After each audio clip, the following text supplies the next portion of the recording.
Hello everyone and welcome to another episode of What If Civilization Started Over. This is the 8th episode of the series.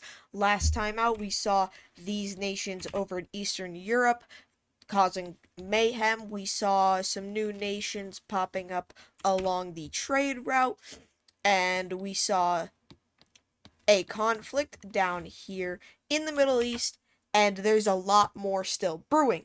Now last time I believe I hinted at something happening here, and now it's happening.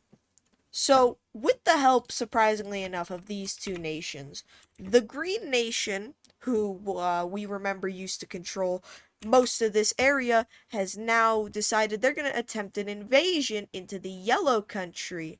And they are successful at first. They push up fairly deep into the territory. But then the Yellow Country actually arrives, and panic begins to set in the forces. Up in the north, however, yellow forces are distracted as we see the expansion of this former rebellion. They actually decide to begin invading more into this yellow country, as we also see this gray country beginning to make moves, nearly cutting off the coastline before being stopped. Now, yellow's forces don't even get a chance to calm down because over in the east, this purple nation begins making a massive advance into the nation, almost annexing the capital city as they beef out their borders. Now, the reasoning behind this country joining this territory, which remember used to be part of that pink nation, they have wanted the piece of land like right here that yellow seized a long time ago. You'd have to go back a few episodes to find it. So this purple country, they begin invading into the yellow country. Now, the thing is, the yellow country, they aren't really able to hold this back. As strong as they might be, getting attacked from basically every front is bad. And the military, realizes this. And so the military, instead of helping the yellow government, what they do is they set up their own little encampment up in the north. They break away from the government. The military of the yellow country has all mostly transferred from the yellow country onto this new green country, and that's when all breaks out, all goes wrong. The green country makes large advances much further into land than they used to own, as the yellow country would be forced into surrender, and this is how it would be divided up. They would still be allowed to exist, but a large growth from this country. Gray country would gain a lot of land over here. The blue country would gain all of that. So now the yellow country has basically lost their entire military and has been reduced to practically nothing. Now we switch our perspective over to where the trade route is. As we know, there used to be 6 original countries: the red, the blues, the yellow, the pink, and this. The green one came along, these ones came along later. But now the red country, they are the strongest. They have established themselves as much, and now they want to control the trade route, which, if you don't remember, looks something like this.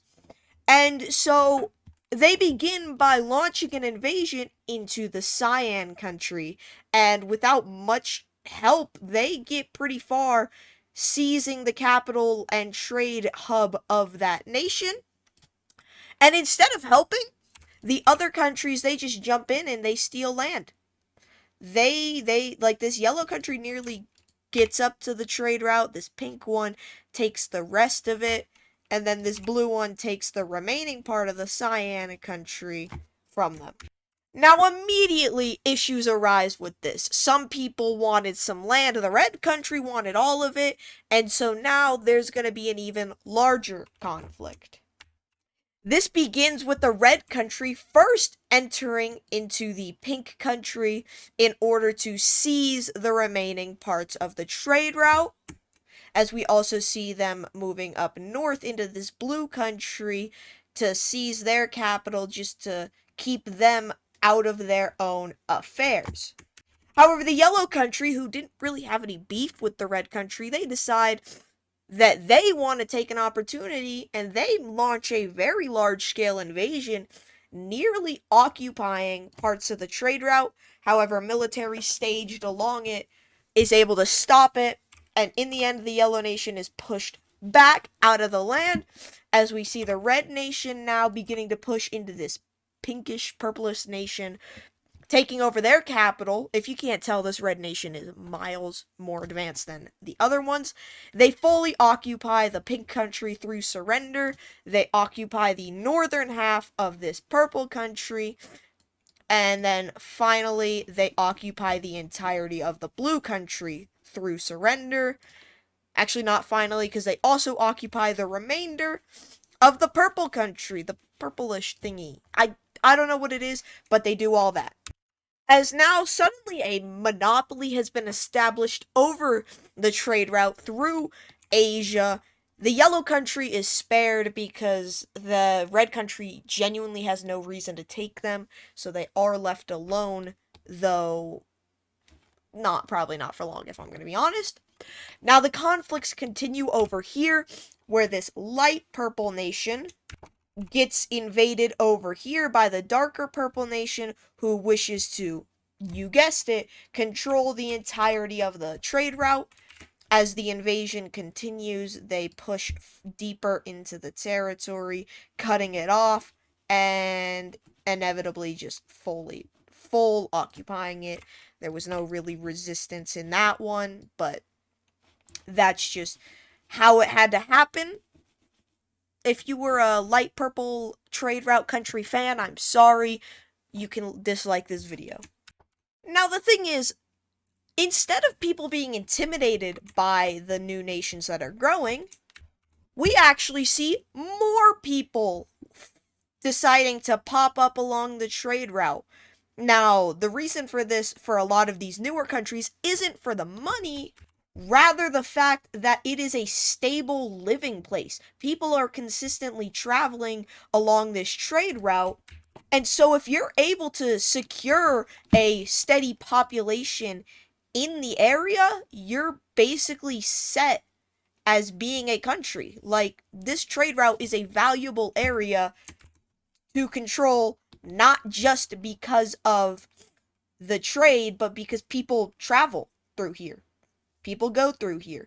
You're likely going to establish a fairly healthy population if you are somewhere in this general location of the trade route. And so that's why we see a lot of new nations forming up, especially on the European side. Over near Europe, not necessarily. Down here, next to the Green Nation, we also see some escapees out of the conquered Crimean lands forming up. We also see a very light gray colored country forming up right here. Finally, we do have one Asian country, kind of just a puppeteer or like a breakaway of the Chinese nation, forms right here. Not much important is going to happen there, likely just going to die off soon. Now, switching perspective a bit, we move over to Eastern Europe, where in the previous episode we saw these two fellas taking over a lot of land in order to attempt to become global superpowers, I guess. But now Bulgaria is going to take it all a level further. They're going to move down into Macedonia and begin moving into the land previously lost in the Third Balkan Wars,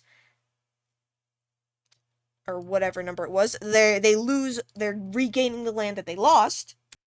However, as some of us may remember, in the previous episode, there was a 3-person alliance that formed. Macedonia, out of panic, they accept an offer to join the alliance.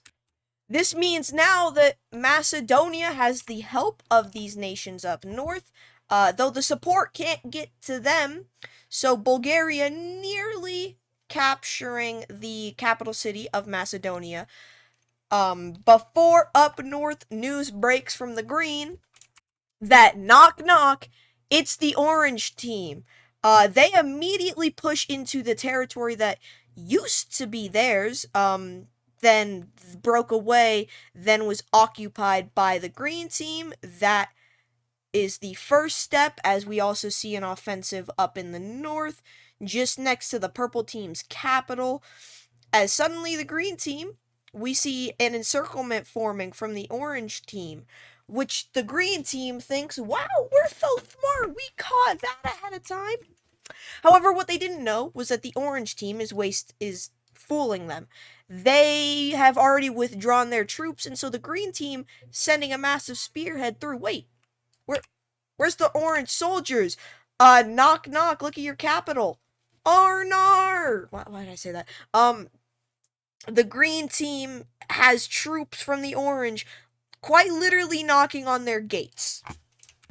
Now, in the south, with the help of the Turks and Carthage, and a lot of luck, troops are able to enter Macedonia from the Dutch and the Danish, as Macedonia is able to reclaim their land, but the Bulgarians, knowing their own home turf, are able to stop the front basically where it started.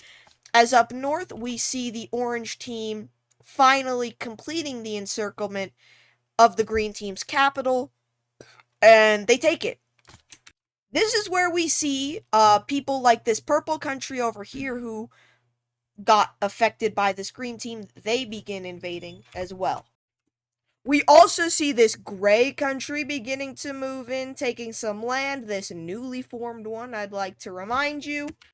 Now, just an idea of the trade route here, as this blue country, coincidentally, whoa, the bit of land that they jumped in on suspiciously protrudes right out along that, but it's just a coincidence, we don't gotta worry about that. I was doing so well, and I just accidentally cut the video again, but whatever. Alright, and then we also see this country up north moving in and taking land, jumping in on it before those ones up north are able to grab any, as they kind of just fill in this territory. And then finally, up in the north, we see the pink country, who formed away from that blue Latvian country. They come in, they sweep up, and they take up a ton of land. However, they don't end up getting the trade route. Now, this is the division of the purple country. We see the green country division. The green country technically still exists, this purple country, but really it's a completely new government, new leaders, instated from this country, so in the end it's basically new people. However, this isn't all over, as we need to focus south now. We see up in the north, the orange country taking the offensive first, making easy aggressions and pushes into northern Bulgaria, or just the gray country. It's not really Bulgaria anymore. Now, this is due to the fact that they were so focused on the south, and, well, to be honest, they didn't really stand a chance once the green country fell. So we see the purple Macedonia, they move in, occupying the capital of Bulgaria. But we also see over in the east, Crimea moving in, quickly seizing old territories before anybody else gets a chance, and honestly kind of being a bit generous with themselves, taking a bit more than they previously owned. And so now this will be the division of Bulgaria in a minute. And so, as we can see, with the division of the Grey Nation, we see Macedonia taking a lot of land here in the south. We see the Bosnian team taking some land. We see the Orange country making even more growth. We see Crimea regaining their lands. And overall, Bulgaria is ruined, as Turkey takes over their coastline right there to guard against any sea attacks and to moderate the government from a closer perspective. Now, a topic in the world that hasn't really been touched in quite a while is Africa. This continent has been kind of impenetrable thanks to this giant wall of sand directly to the south. Over here, these Ethiopian guys have made some moves, but the Carthaginians, having been kind of neutral ever since the Roman collapse, they begin to move south along the Moroccan coast into the Western Sahara region, and they discover, honestly, it's not terrible over here. Like, maybe we could suit some life over here. Now, obviously, they don't put people here because it's so far away from their mainland. It's just too hard to govern. But the knowledge of this land, they pass it up north through their friends in Iberia. It goes to Spain, and the knowledge of this vast continent right here is known. Which obviously we know can be very important. Now, in some other places in the world, some places we see some more expansion.